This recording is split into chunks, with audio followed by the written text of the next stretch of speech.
tell you a little story, may as well, might help you. Okay, it's a story of a couple named Suhaila and Farooq, and they were married romantically. They loved each other very much. And it was in the time of I think Abdulaziz's caliphate, the fifth righteous caliph, when there were no more poor Muslims. Everyone was wealthy. Not Muslim, sorry, nobody was poor. There were no poor people, because Islamic economics, finance, and system really did work. Think of a romance like that. Suhaila and Farooq are married, they're together for 3 months, the call of jihad is made, Farooq has to take off and disappear.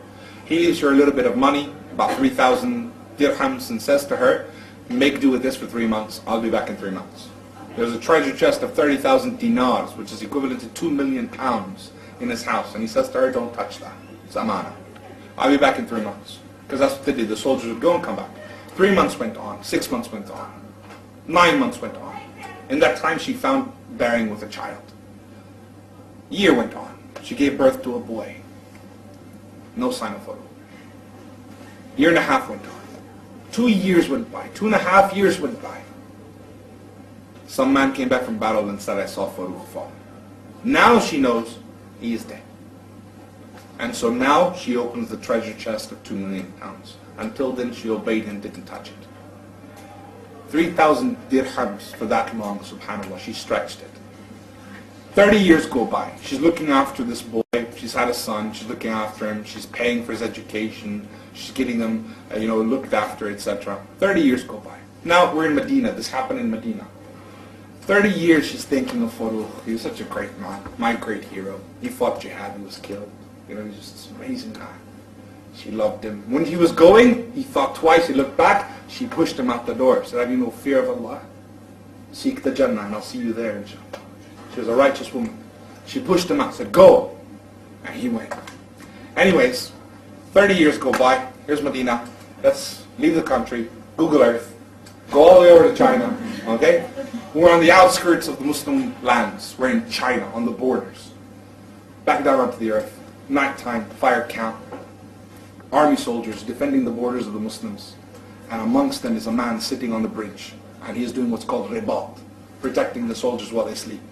And he's having a look out. He's looking up at the stars, the sky, he's feeling a bit romantic, and he's feeling a bit of love with Allah, and he's thinking, all of a sudden he remembers he has his wife he was married to. I wonder how she's doing. What happened? Did she marry on? Did she die? Did she move on? Is she there? Thought starts going mad. 30 years of this jihad for the sake of Allah, and he marched on, and he was never killed in battle. For anyone who thinks battle will take your life, 30 years this guy's still alive. It's Farooq, out on the outskirts of China. When he went, he couldn't stop. The sweetness of defending the ummah and working for Allah, he couldn't go back. He's on the outskirts of China, but now the thoughts, he's older, he's wiser, he's just not that young, passionate man anymore. He's thinking, my wife, my wife, my wife. That's it. He takes permission from his commander in the morning, hops on his horse from China, he's riding like the wind all the way back to Medina. The closer he gets, his heart is pumping, man. He's going mad. He's going through the Persian route, the Silk routes. He's coming all the way back through Iraq. The closer he gets, the more mad he goes. What if she's not alive anymore? What if she's married again? All these things are driving him insane. He gets to the city of Medina. Before going mad in love, running back to his wife, he remembers the sunnah of the Prophet ﷺ. He's a righteous man. He doesn't just go home. He goes to the masjid to pray his 2 rak'ah. Because that's what you're supposed to do when you come back from a trip. He went to the Masjid Nabi, prayed 2 rak'ah, saw it was time for Asr, thought what's the point going home, I'll wait, pray Asr, and go. While he's waiting, he notices the scholars of Medina. Keep in mind, this is the time of Abdulaziz, subhanAllah, the ulama, the knowledge, Allahu Akbar, the tafsir, the stories. And they're sitting in different patches, and people in white gathered around them. The scholars looking beautiful, mashallah. One of them shined out of all of them, Sheikh Abdul Rahman. He was one of the best knowledgeable people you can imagine. Sheikh Abdul Rahman is the most eloquent of speakers. He's amazed by him. Adhan, Asr, Salah is finished now, right, going home. He's rushing home. As soon as he gets to his house, when he gets to his house, he noticed another man going in. He's thinking, what's happening? And he flips out. He's an Arab. He's got ghira. He's got jealousy. He said, hey, he goes to the man and grabs him. This is my house, this is my house. They get to fight. The city comes in, people gather around. They're like, hey, leave him alone, it's his house. And he's like, I am Farouk, this is my house. Inside the house is an old woman. And she's sitting there. And she hears the sounds. Could it be? No. She covers up, she runs out, and she sees him. She shouts, this is my husband Farouk. Leave him alone. He's been away in jihad for 30 years. Only now has he returned. People began to weep. They realized it. Farouk and Suhaila embrace in love. And they're together and they tell him stories. They run inside. Now they're laughing, they're joking, they're crying. Everything's coming out. Oh Farouk, I'm so much older than when you left. I was young and beautiful. And he says to me, Suhaila, you are the most beautiful. Because he loves the fire. Because he loves the fire.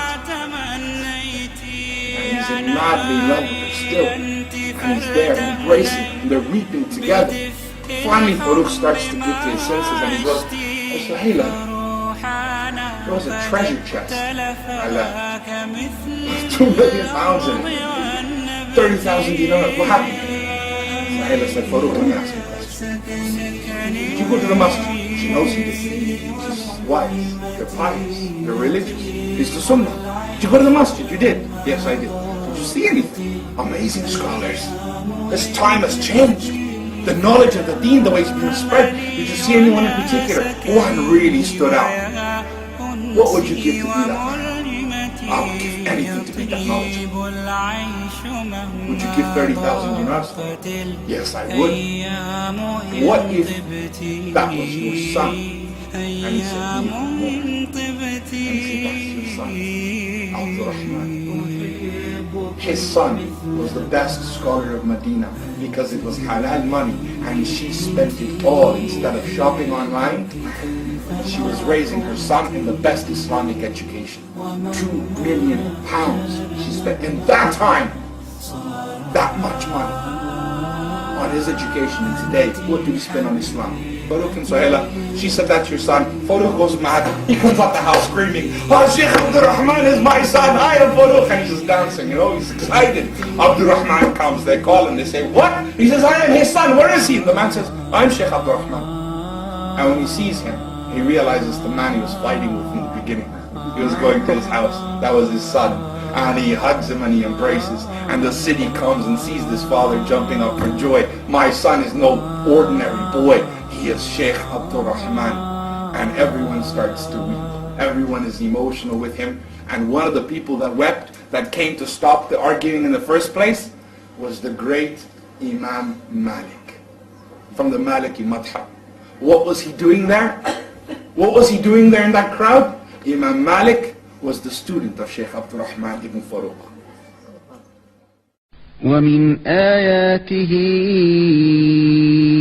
أن خلق لكم من أنفسكم أزواجا لتسكنوا إليها وجعل بينكم مودة ورحمة إن في ذلك لآيات لقوم يتفكرون